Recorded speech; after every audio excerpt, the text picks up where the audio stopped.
बिस्मिल्लाहिर्रहमानिर्रहीम। नाज़रीन अस्सलाम वालेकुम, मैं हूँ इमरान वसीम। नाज़रीन, इस प्रोग्राम में chief justice of Pakistan justice Qazi Faez Isa और जस्टिस मंसूर अली शाह के हवाले से एक बड़ी अहम ख़बर आपके साथ हम शेयर करेंगे। ख़बर का ख़ुलासा नाज़रीन ये है कि जस्टिस मंसूर अली शाह ने अपने फ़ैसले पर नज़र-ए-फ़ानी कर ली है। अब ये क्या डेवलपमेंट हुई है, कैसे हुई है, इसकी डिटेल अभी कुछ देर में आपके साथ हम शेयर करेंगे। और पाकिस्तान तहरीक-ए-इंसाफ का सवाबी में जलसा, पीटीआई का ये शो कामयाब रहा, फ्लॉप रहा, कितने लोग थे, क्या तकरीरें की गईं, इस पर भी हम बात करेंगे। और कुछ दीगर ख़बरें भी हैं, उनकी डिटेल्स भी प्रोग्राम में आपके साथ हम शेयर करेंगे। लेकिन प्रोग्राम का आगाज़ करने से पहले आप देखने वालों से चैनल सब्सक्रिप्शन की दरख्वास्त करेंगे कि अगर अभी तक आपकी तरफ से चैनल को सब्सक्राइब नहीं किया गया तो आपसे दरख्वास्त होगी कि चैनल को सब्सक्राइब कर लें, बेल आइकॉन का बटन प्रेस करें और अगर आपको हमारी वीडियो पसंद आती है तो इसे लाइक भी करें और शेयर भी करें। पहले सेगमेंट से नाज़रीन अपने प्रोग्राम का आगाज़ करेंगे। आज इस्लामाबाद की कोर्ट्स में, डिस्ट्रिक्ट कोर्ट में, एटीसी कोर्ट में, नैब कोर्ट में, इस्लामाबाद हाई कोर्ट में कौन से अहम मुकदमात की समाअत होने जा रही है और उन मुकदमात का इमरान खान और तहरीक इंसाफ के साथ क्या लिंक या ताल्लुक़ बनता है। तो सबसे पहले नाज़रीन, जो एक मुकदमा है जिन्हें इमरान खान साहब जिस शख्सियत को बड़ा सराहते रहे, वो नाज़रीन सहाफ़ी हैं अरशद शरीफ शहीद, जिनका कत्ल हुआ नैरोबी केनिया में। अब उनके कत्ल की तहकीकात के लिए इस्लामाबाद हाई कोर्ट में एक पटिशन है आर्टिकल 199 की, जो कि अज़हर सदीक़ साहब ने दायर कर रखी है। सदीक़ जान इसमें को पटिशनर हैं, इमरान रियाज़ ख़ान हैं, हामिद मीर इसमें पटिशनर हैं। तो आज इसमें जो आखिरी समाअत पे चीफ जस्टिस आमिर फ़ारूक साहब ने एडिशनल अटॉर्नी जनरल से कहा था कि आखिर इस मामले की तहकीकात तो होनी है कि क्यों एक सहाफ़ी केनिया में मारा गया, आज नहीं तो 10 साल के बाद इस मामले को इन्वेस्टिगेट तो करना पड़ेगा। तो क्या हुकूमत को कोई जुडिशल कमीशन बनाने पर एतराज़ है, तो इस पर आप जवाब दे दें। तो आज हुकूमत की तरफ से अरशद शरीफ के कत्ल के मामले पर जुडिशल कमीशन की तश्कील के हवाले से हुकूमत अपना जवाब दाखिल करेगी। लेकिन ये आप देखने वालों के जहन में रहे कि एक तरफ तो इस्लामाबाद हाई कोर्ट इस केस की समाअत कर रही है, दूसरी जानिब सुप्रीम कोर्ट ने भी इसी मामले पे जस्टिस जमाल खान मंदोखेल साहब की सरबराही में 5 रुकनी लार्जर बेंच तश्कील दे रखा है, जो कि गर्मियों की तातीलात के बाद इस केस की समाअत करने जा रहा है। और प्रैक्टिस एंड प्रोसीजर कमेटी में इस बात का फैसला हुआ है। तो देखते हैं कि एक तरफ सुप्रीम कोर्ट का 5 रुकनी लार्जर बेंच तश्कील पाया है, तो आज इस केस की समाअत में क्या होता है, क्या सुप्रीम कोर्ट के बेंच की भी बात होगी। तो कार्रवाई की जो भी डिटेल होगी वो नेक्स्ट व्लॉग में आपके साथ हम शेयर करेंगे। इसके अलावा नाजरीन, नैब तरमीम के हवाले से जो एक दरख्वास्त इस्लामाबाद हाई कोर्ट में तहरीक इंसाफ के रहनुमा वकील अज़हर सदीक़ ने जो दायर की थी एक पटिशनर के नाम से, तो इसमें आज इस्लामाबाद हाई कोर्ट ने नोटिस कर रखा था वफाकी हुकूमत को, नैब को और अटॉर्नी जनरल को। तो आज इस केस की समाअत भी होनी है। लेकिन इसमें नाजरीन एक और चीज़ भी जो आपको रिमाइंड करानी है कि जब सुप्रीम कोर्ट में नैब तरमीम के ख़िलाफ़ केस चल रहा था तो खान साहब ने ये कहा था कि मेरा तो 90 दिन का जिस्मानी रिमांड का केस है, बेशक आप उसको बहाल कर दें, मेरा 90 दिन का जिस्मानी रिमांड हो, मुझे कोई एतराज़ नहीं। अब यहाँ पे एडवोकेट अज़हर सदीक़ साहब आए हैं और पहले तो सवाल ये कि इनका हक़ दावा क्या बनता है कि 14 से 40 दिन का जो जिस्मानी रिमांड है इस पर इनका क्या बनता है। तो एक तो ये केस नैब तरमीम के हवाले से भी इस्लामाबाद हाई कोर्ट में अब ज़ेर समाअत आएगा। लेकिन दूसरी जो केस है, दूसरी जो दरख्वास्त है एडवोकेट अज़हर सदीक़ साहब की कि इमरान खान साहब को, बुशरा बीबी साहबा को बेहतरीन आलमी मयार की अडियाला जेल में सहूलियात फराम की जाएँ, तो इस पर भी समाअत होगी। और यहाँ पर भी सबसे बड़ा सवाल, चलें नैब तरमीम के ऊपर तो आप कह सकते हैं कि प्रो बोनो आपने पटिशन दायर की है, एक आम शहरी होने के नाते आपने नैब तरमीम में जो जिस्मानी रिमांड है 14 दिन से बढ़ा के 40 दिन किया गया, आपने चैलेंज कर दिया है, आपका हक़ दावा बनता है। लेकिन यहाँ पे इमरान खान साहब को और बुशरा बीबी साहबा को जेल सहूलियात और वो भी इंटरनेशनल मयार के फराहम करना, उस पर अज़हर सदीक़ साहब का क्या हक़ दावा बनता है। अदालत का सवाल हो सकता है ना, मैं नहीं सवाल उठा रहा, अदालत का सवाल हो सकता है कि आपका इनसे क्या लिंक है, ना आप भाई हैं, ना आप कोई और रिश्तेदार हैं, ना आप पार्टी के हैं। क्योंकि इस तरह के केसेस में तो डायरेक्टली मेरे ख्याल से, जो मेरी राय है, गलत भी हो सकती है, वो किसी रिश्तेदार को आना चाहिए, किसी बेटे को, भाई को, बहन को, वालिद को, वालदा को, चचा को, भतीजे को। लेकिन बहरहाल देखते हैं आज इस केस में क्या होता है। इसके अलावा नाजरीन, शहबाज गिल के भाई गुलाम शबीर की बाजियाबी के हवाले से जो अपना इस्लामाबाद हाई कोर्ट ने हुक्म दिया था जस्टिस मियां गुल हसन औरंगजेब साहब ने कि आज 6 अगस्त को मगवी गुलाम शबीर को बाजियाब करके पेश किया जाए, और इस ऑर्डर में जस्टिस गुल साहब ने लोगों की गुमशुदगी के हवाले से वज़ीर आज़म और काबीना को भी ज़िम्मेदार करार दिया था। तो आज इस केस की समाअत है और साथ में पेशी का भी हुक्म दे रखा है, बाजियाब करके पेश करने का हुक्म दे रखा है। तो देखते हैं क्या होता है। इसके अलावा नाज़रीन, एक कमसन बच्ची की बाजियाबी के हवाले से भी आज इस्लामाबाद हाई कोर्ट में एक अहम मुकदमे की गुल साहब की अदालत में समाअत होने जा रही है। तो देखते हैं इसमें भी क्या होता है।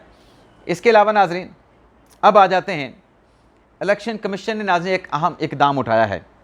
इकदाम नाज़रीन ये है कि जो सोशल मीडिया पे और ख़ास तौर पे नेशनल मीडिया पे बैठ के लोग बात कर रहे होते हैं कि ये जी इलेक्शन कमीशन ने गलत फ़ैसला कर दिया, सुप्रीम कोर्ट के फ़ैसले की इंटरप्रटेशन कर दी, अपना माहिराना तबसरा दे रहे होते हैं, माहिराना राय दे रहे होते हैं, लेकिन ना कोई सर होता है, ना पैर होता है, ना इलेक्शन कमीशन का फ़ैसला पड़ा होता है, ना पेशावर हाई कोर्ट का, ना सुप्रीम कोर्ट का, लेकिन बहरहाल तबसरे चल रहे होते हैं। तो इलेक्शन कमीशन ने, लगता है कि इसी सारी चीज़ों को देखते हुए जो पाकिस्तान तहरीक इंसाफ का इंट्रा पार्टी इलेक्शन कमीशन का फ़ैसला है दिसंबर 2023 का, पेशावर हाई कोर्ट का जो तहरीक इंसाफ के इंट्रा पार्टी इलेक्शन के पर फैसला है नहीं, और इसके अलावा जो सुप्रीम कोर्ट का इंट्रा पार्टी इलेक्शन के हवाले से जो फैसला है पीटीआई के इंट्रा पार्टी इलेक्शन के हवाले से, वो फैसले अपनी वेबसाइट पे चढ़ा दिए हैं। यानी इलेक्शन कमीशन ने किया यह है कि जो इंट्रा पार्टी इलेक्शन के हवाले से 3 फोरम्स के फैसले हैं, एक इलेक्शन कमीशन का फैसला, एक पेशावर हाई कोर्ट का फैसला और एक सुप्रीम कोर्ट का 13 जनवरी का फैसला, ये तीनों फैसले अपने वेबसाइट पे लगा दिए ताकि लोग इसको पढ़ लें, तबसरे करने हैं करें, लेकिन ये फैसला भी पढ़ लें। और इसके साथ साथ जो सुन्नी इत्तेहाद कौंसिल की मखसूस नशिस्तों के हवाले से दरख्वास्त के ऊपर इलेक्शन कमीशन का अपना फैसला है, उस फैसले को भी सुप्रीम कोर्ट की वेबसाइट पर जो है वो अपलोड कर दिया गया है। मेरी नज़र में तो नाज़रीन, इलेक्शन कमीशन की ये एक स्लैप है, जो आप बेसरोपा तबसरे तरजीह करते हैं, ये एक स्लैप है इलेक्शन कमीशन की उन तर्जिया निगारों के लिए, उन सहाफ़ियों के लिए।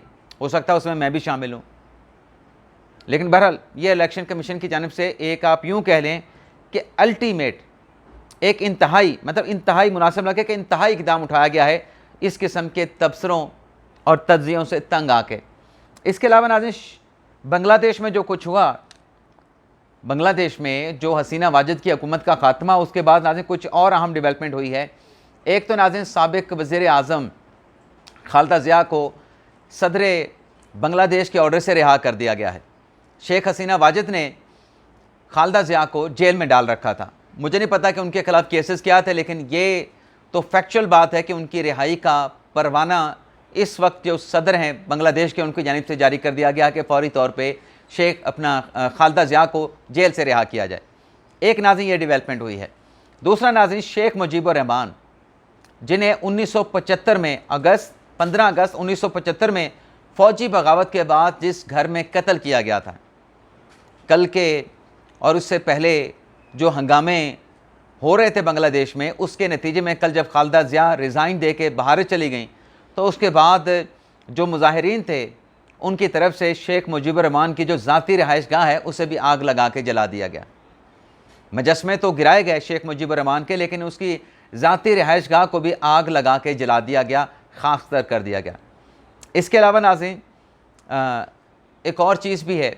हमने ये देखा है कि हमारे यहाँ पे साफ़ी बांग्लादेश के हालात का पाकिस्तान के हालात के साथ मवाजना करते हैं, तो कोई मवाजना नहीं है।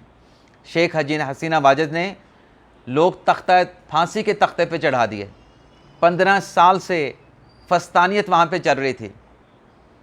मुखालिफ सियासी जमातों पे पाबंदी नहीं लगाई, बल्कि जैसे मैंने कहा कि फांसी के तख्ते पे भी लोगों को लटकाया गया, इंतहा तक किया गया। तो ये 15 साल है। अभी तो जिस हुकूमत के ख़िलाफ़ ये फॉर्म 45, 47 की बात करते हैं, उन्हें आए 6 महीने भी नहीं हुए, लेकिन मवाजना करना शुरू कर दिया हमारे साफ़ियों ने। चलें 15 साल होने दें, फिर मवाजना भी कर लीजिएगा।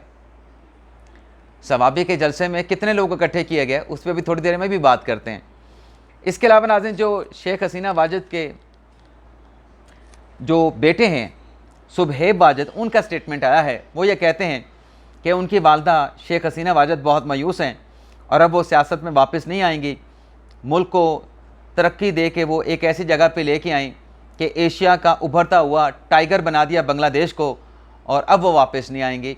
वो मुकम्मल तौर पे मायूस हो गई हैं और उन्होंने इस बात का दिफा भी किया कि जो मुजाहिरीन के ऊपर मतलब जो ताकत का, रियासत की फ़ोर्स का इस्तेमाल किया गया, वो बिल्कुल दुरुस्त फ़ैसला था, उसमें कोई गलत फ़ैसला नहीं किया गया था। इसके अलावा नाज़रीन, सवाबी के जलसे की अगर हम बात करें, मैं ज़्यादातर कोशिश करता हूँ कि इस इशू में ना जाऊँ कि कितना भारी जलसा हुआ है, कितना बड़ा जलसा हुआ है, लोगों की कितनी तादाद आई है, कितनी तादाद नहीं आई। मैं इस बहस में जाता नहीं जब तक मुझे खुद किसी बात का यकीन ना हो। लेकिन मैं ये ज़रूर एक छोटी सी राय दे सकता हूँ कि अगर सवाबी में जलसा हुआ है तो अच्छा मजमा इन्होंने लगाया होगा, अच्छा जलसा किया होगा। लेकिन आज मैं जो चीज़ आपके साथ शेयर करने जा रहा हूँ, वहाँ पे की गई चंद तकरीरें हैं। एक तकरीर आज खैबर पख्तूनख्वा के वज़ीर आला अली मीन गंडापुर साहब की है, ये आप सुन लें। इसमें आप देखें कि गंडापुर साहब क्या कह रहे हैं। पर सब बात करते हैं, मैं ये पूछता हूं कि पहले भी तुम लोग थे, तुमने यहां पर अमेरिका के कहने पर ऑपरेशन नहीं किए, अपने अड्डे दिए अपने उस हमसाया मुल्क को लिए इस्तेमाल करने के लिए जो पश्तून भी हैं और मुसलमान भी हैं। और आज आप कहते हो कि कोई वाकया हो जाए तो इल्जाम लगाते हो या कहते हो कि ये अफगानिस्तान से प्लान हुआ है। तुमने उनके बच्चों पर गोले बरसाने के लिए अड्डे दिए, तुम क्या उम्मीद करते हो कि तुम्हारे लिए वो फूल भेजेंगे? अब नाज़रीन, इस बात का मतलब क्या है? मैं तो सुन के हैरान हो गया, मैं सर पकड़ के बैठ गया कि ये तो जो हमारे सिक्योरिटी इदारे कहते हैं कि पाकिस्तान में जो दहशतगर्दी के वाक़यात होते हैं, जो दहशतगर्दी की वारदातें होती हैं, जिसमें मासूम निहत्ते शहरी या सिक्योरिटी फोर्सेस के जवान मारे जाते हैं, ये उसका जवाब पेश कर रहे हैं। ये उसका जवाब पेश कर रहे हैं कि वहाँ से हो रहे हैं तो कोई गलत नहीं हो रहा, उसकी एक वजह वो बयान कर रहे हैं। वजह जो भी हो, लेकिन क्या एक सूबे का वज़ीर आला इस चीज़ को जो है वो जवाब पेश कर सकता है, जस्टिफाई कर सकता है? अड्डे देने की बात कर रहे हैं कि अमेरिका को अड्डे दिए, वो आप तो अमेरिका में बैठ के लॉबिंग फर्म लेके वहाँ पे पाकिस्तान के खिलाफ लॉबिंग करवा रहे हैं, वो हलाल है। कांग्रेस पाकिस्तान के खिलाफ करारदादें पास कर रही है, वो हलाल है। यहाँ पे आपका और मौक़िफ़ है, कितनी मुनाफ़क़त करेंगे आप? अमेरिका को निकाल भी दें इस मैटर से, लेकिन उससे हट के भी आप कैसे जस्टिफाई कर सकते हैं अगर अफ़गानिस्तान की जो सॉइल है वो पाकिस्तान में दहशतगर्दी के लिए इस्तेमाल हो रही, कैसे जस्टिफाई कर सकते हैं? नहीं जस्टिफाई कर सकते। और एक और भी नाज़रीन क्लिप है, वो भी सुन लें। अली मोहम्मद खान, वो इस कौम का खादिम है, जाके माफी मांग लो, माफ कर देगा। माफी मांग लो, माफ करेगा तो मुल्क चलेगा। प्रेस कॉन्फ्रेंस से करने से मुल्क नहीं चलेगा, गलती तस्लीम करनी पड़ेगी। पाकिस्तान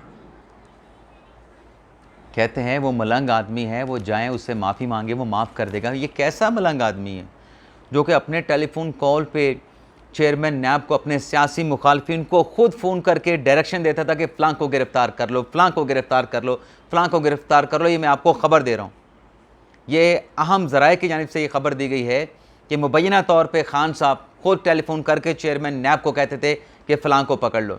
ख्वाजा आसिफ के ख़िलाफ़ आर्टिकल 6 का मुकदमा चलाने की गवाही बशीर मेमन ने दी, मरियम नवाज़ को पकड़ाया।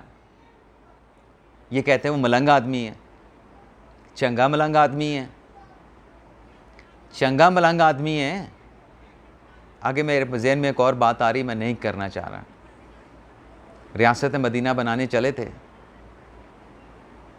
कि कैसी रियासत मदीना बनाई। आवाज़ मेरी शायद कम हो गई है, शायद माइक में आवाज़ ना हो, मैं माइक को ऊपर भी नहीं कर सकता क्योंकि अब यहाँ पे अटैच हो चुका है शर्ट के नीचे से। लेकिन सवाल ये है, रियासत मदीना आप बनाने चले थे, ये आप इंसाफ कर रहे थे? अपने सियासी मुखालफिन को पकड़ा के काल कोटनियों में फेंक के उनके एयर कंडीशन उतरवा के, उनके घर के खाने बंद करके, उनको इस तरह से इशारे करके आप क्या कर रहे थे? कौन सी रियासत है मदीना? खान साहब कह रहे हैं जी मलंग आदमी है। वो एक मलंग आदमी तो बड़ा सच्चा और सीधा होता है, वो तो बता देता है कि हाँ ये मेरी बेटी है या मेरी बेटी नहीं है। खान साहब तो बड़ा टेक्निकल कह रहे हैं, अमेरिकी साजिश का बयानिया भी बनाया, अमेरिका ने साजिश की है। और फिर वो जनरल बाजवा पहले बड़ा जमहूरी और फिर उसको मीर जाफ़र मीर सादिक कहा। आप मलंग कहते हैं। अदम एतमाद की तहरीक को कैसे नाकाम बनाया, पूरी अपोजिशन को गद्दार करार दे के, आप कहते हैं मलंग है। जनरल बाजवा के साथ मुलाकातें की कि इस हुकूमत का तख्ता उलट दो शहबाज शरीफ का, बड़ा मलंग आदमी है। आप कह रहे हैं मलंग आदमी है, वो सब कुछ ये कर रहा था। और फिर जब हुकूमत का तख्ता उल्टने पे बाजवा नहीं माने, फिर उनको एक्सटेंशन की ऑफ़र कर दी। मीर जाफ़र मीर सादिक गद्दार कहा, फिर एक्सटेंशन की ऑफ़र भी कर दी। चंगा मलंग है जी। अगली खबर नाज़रीन, ये दो मैंने आपके साथ शेयर कर दिए। अब आ जाते हैं नाज़रीन काजी फैसल साहब वाली खबर पे। खबर नाज़रीन ये है कि जो प्रैक्टिस एंड प्रोसीजर कमेटी का इजलास हुआ है, उस इजलास की सारी कहानी सामने आ गई है। उस इजलास में नाज़रीन ये जो केस है अपने अरशद शरीफ साहब वाला, उसमें काजी फैसल साहब ने इनपुट पेश की कि मंसूर अली शाह साहब का 3 रुकनी बेंच ये केस सुन ले। और उसमें काजी फैसल साहब ने यह भी कहा कि कोई ऐसा अदालती हुक्म मौजूद नहीं कि 5 रुकनी बेंच के सामने लगना चाहिए। और काजी फैसल ने यह भी कहा कि देखें, पहली कमेटी में यह तय हुआ था कि ऐसे केसेस जिसमें आइन और कानून की तशरीह का मामला ना हो, वो 3 रुकनी बेंच के सामने चलेंगे, वो कमेटी के सामने नहीं आएंगे। वो डायरेक्टली आप किसी 3 रुकनी बेंच के सामने लगा देंगे। अलबत्ता किसी केस में आइन और कानून की इंटरप्रिटेशन होगी, वो मामला कमेटी के सामने आएगा। तो मंसूर अली शाह साहब सुन लें। तो मंसूर अली शाह साहब ने कहा कि नहीं, ये जमाल खान मंदोखेल साहब का बेंच बन जाएगा। उसके बाद नाज़रीन आ जाते हैं जो मैंने थंबनेल पे खबर लिखी कि काजी फाइज ईसा ने बाजी पलट दी और मंसूर अली शाह साहब ने अपने फैसले पर रिव्यू कर लिया। तो मामला नाज़रीन जो सुप्रीम कोर्ट में इतने सालों से जो शरई अदालत के फैसले के खिलाफ अपीलें बढ़ी हैं, जो अपीलें पड़ी हैं सुप्रीम कोर्ट में ज़ेल इल्तवा हैं, उस पर जस्टिस मंसूर अली शाह साहब ने और जस्टिस मुनीब अख्तर साहब ने बेंच तश्कील दिया और उसका सरबराह भी शरई अपलेट बेंच का जमाल खान मंदोखेल साहब को बनाया। उस बेंच में जस्टिस मोहम्मद अली मज़र को, उसमें जस्टिस मलिक शहजाद को, जस्टिस डॉक्टर खालिद मसूद को और जस्टिस डॉक्टर किबला अयाज को शामिल किया गया। 5 रुकनी बेंच बनाया गया। लेकिन चूंकि दस्तयाब नहीं थे जजेस और गर्मियों की छुट्टियों के दौरान ये बेंच शरई अपीलों पर समाअत नहीं कर सकता था, मुकदमा चला नहीं सकता था, तो काजी फैसल साहब ने कहा कि ठीक है, आपने अक्सरियत से ये बेंच तो बना दिया, लेकिन मैं अपने आप को पेश करता हूँ, आप मुझे इस बेंच का सरबराह बना दें और जो अवेलेबल जजेस हैं उसको बेंच में शामिल कर दें। मैं गर्मियों की तातीलात के दौरान ये शरई अपीलें मैं सुन लेता हूँ, शरीयत जो अपलेट अपीलें हैं मैं सुन लेता हूँ। तो उसके बाद फिर दोनों जजेस ने, मंसूर अली शाह साहब ने, मुनीब अख्तर साहब ने अपना फैसला चेंज कर लिया और काजी फैसल साहब को जो अपलेट बेंच है, शरई अपलेट बेंच है, उसका सरबराह बनाया और उनके साथ बेंच में फिर जो बाकी जज साहबान हैं उनको शामिल किया गया, जिसमें नईम अख्तर अफ़गान साहब हैं, शाहिद बिलाल साहब हैं और उसमें डॉक्टर किबला अयाज साहब हैं, डॉक्टर खालिद मसूद साहब हैं। तो ये इस तरीके से मंसूर अली शाह साहब ने अपना फैसला रिव्यू किया। और इसके साथ साथ नाज़रीन इसी कमेटी के इजलास में जैसे सरदार तारिक मसूद और जैसे मज़हर आलम मियां खेल ने लेटर लिखा कमेटी को कि हमारे सामने आप सिर्फ 10 मुकदमात लगाते हैं जो हम 1 घंटे 10 मिनट में सुन लेते हैं। आप हमारे सामने ज़्यादा मुकदमात लगाएं, फौजदारी मुकदमात हैं, आम लोगों के मुकदमात हैं, ज़्यादा लगाएं। तो कमेटी की जानिब से जैसे सरदार तारिक मसूद और जैसे मज़हर आलम मियां खेल के इन कमेंट्स को सराहा गया और यह फैसला किया गया उनके सामने मज़ीद मुकदमात लगाए जाएँ। और इस हवाले से 1100 फौजदारी मुकदमात जो हैं, जो कि पुराने मुकदमात हैं, उनको भी जो है कमेटी ने 1100 पुराने फौजदारी मुकदमात की समाअत के लिए मुकर्रर करने का फ़ैसला किया, उनको शॉर्ट लिस्ट किया गया है।